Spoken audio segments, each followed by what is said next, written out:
Good afternoon, team. It's Professor Pierce.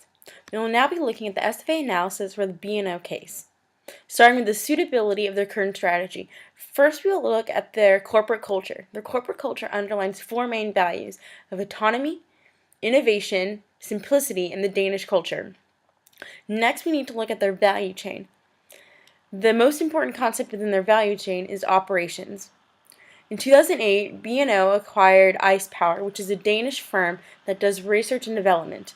Through this, B&O is able to capitalize upon Ice Power's resources to further enhance their innovative capabilities, and their competitive advantage, further adding to their value chain.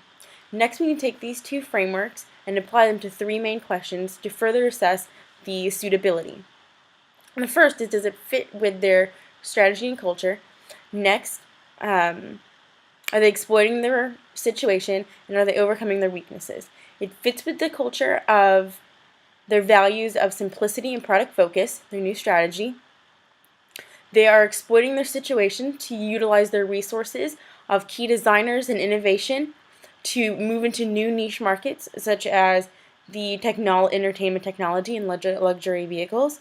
And lastly, they are trying to overcome their weaknesses of high product costs and many competitors, such as Sony, by adjusting their cost to the market demands, but at the same time, unfortunately, their competitors are doing this even further and gaining more market share.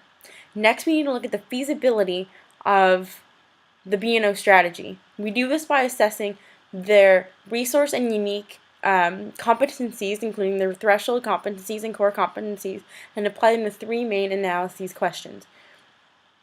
What is the commitment level of their employees? What is the reaction of their competitors?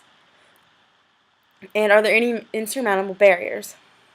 Their competitors are reacting by lowering the price significantly, much more significantly than B&O is, while B&O is taking a much more design approach and reducing their product mix.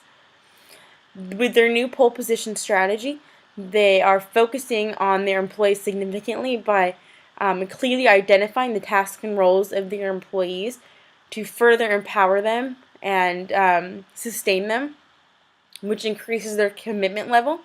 And lastly, luckily, since B&O is a well-established firm, they do not have any insurmountable barriers. The greatest barriers are the cost and the competitors and the technology, but luckily they have the resources, such as the financial and design resources and suppliers, to maintain competitive as they are moving strategies.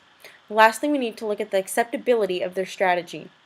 We do this by assessing the stakeholders involved and applying the stakeholder analyses to three main questions as well. First, we need to look at whether the theory is acceptable to the stakeholders, if it meets their expectations, and if there is a significant level of risk or not. The new strategy meets their expectations and is acceptable to them because the old strategy, by diversifying their products, it was harder to maintain a competitive advantage of one such market, and by reducing to just audio and visual, they're able to focus even further, gain more competitive advantage, spend, and reduce their costs overall, which pleases their stakeholders. And also, by doing this, they are able to build a much stronger relationship with their suppliers, which aids in that stakeholder relationship.